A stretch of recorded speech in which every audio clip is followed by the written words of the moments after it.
What is up everyone, it's your boy iV here with another episode of my Nightmare series.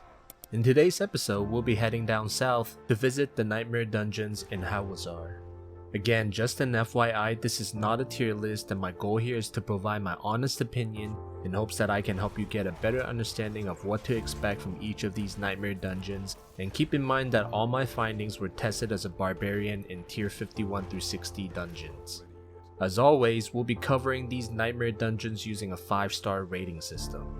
Mob density is based on the overall size of the mobs and how compact these groups are with one another. Mob count scales with the size of the map so that a smaller map can have a 5-star rating even though a larger map can have a higher number of monsters. Map size ranges from 1 star being the smallest to 5 stars being the largest. Power leveling is based on the time it took to clear every single monsters in the dungeon, as well as completing all objectives, events included. And glyph leveling rating is based on the time it took to complete the dungeon. Some of the icons you'll see in the next few slides are shown below. The orange objectives icon shows either the turn-in location from pickups or a midpoint event such as activating the 2 pillars, killing a mini, or destroying a structure before going into the part 2 of the dungeon. The red highlighted area covers the portion of the map with the objective of slaying all enemies. Today we'll start off with the dungeon that pushed me from level 80 to 100. Being one of my favorite dungeons on the entire map, we have Blind Burrows. This dungeon is filled with spiders and maggots, and as long as you have good AoE damage, you should be able to delete every group of mobs you come across. With a 5-star rating for both mob count and mob density, this medium-sized dungeon is a perfect place for power leveling up your characters. Not to mention that this is a great place to farm for more sigils. I've gotten 12 sigils in a single run before. Because this place is filled with spiders, make sure you watch out for the explosions from the spider host as well as the ranged stun attacks from the spiders.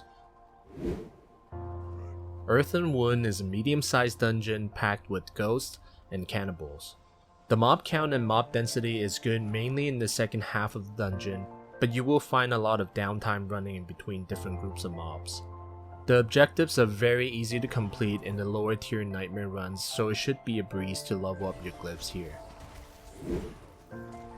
Maugan's Work is a large dungeon filled with knights and bandits. In this dungeon, you'll often run into elite dread knights.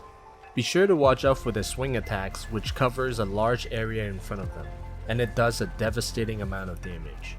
Part 1 of the objectives requires you to free 6 prisoners. A Dread Knight will spawn on the last prisoner you rescued, and killing him will drop you a key to get to part 2 of the dungeon, which then leads you directly to a boss fight. Due to the low mob count and density here, this dungeon is only good for speed leveling your glyphs, as you can free the prisoners in part 1, grab the key from the Dread Knight, and run directly to the boss. If you do decide to kill the mobs here, be sure to watch out for the heralds as they can buff nearby enemies. The cleric can also cast a high damage magic spell. Serpent's Lair is a medium-sized dungeon filled with snakes and cultists. I gave this dungeon a 3 stars rating across the board except for the power leveling rating.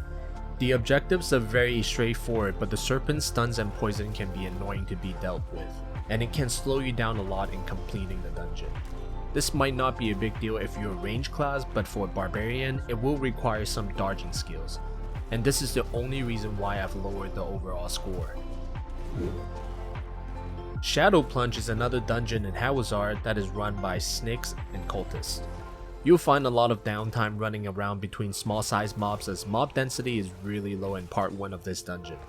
Although part 2 has better mob density, this side of the map is way smaller than part 1. Similar to Serpent's Lair, be sure to watch out for the eyes that the oracles cast as they'll lock you in place, and along with the poison attacks from spitters, this can become a deadly combo. For the last on our list today, we have Witchwater, which is another dungeon filled with oracles and spitters. On top of that, you'll also have to deal with spiders, which adds additional stuns. The mob density for this large-sized dungeon is pretty bad in part 1 of the map, where it requires you to free 4 prisoners. Part 2 of the map has better mob density, but you will experience a lot of downtime running around between each group of mobs. Overall, I think this is the worst dungeon to run out of the 3 dungeons in Hawezar that is run by Styx type enemies. For the bonus clip today, I'll be showing you my tier 65 Serpent's Lair run. I hope you enjoy episode 4 of my Nightmare series and that I was able to provide some useful information regarding these Nightmare dungeons in Diablo 4. As always, stay happy, stay healthy, and continue to enjoy all the games you guys love to play as well as all the things you guys love to do.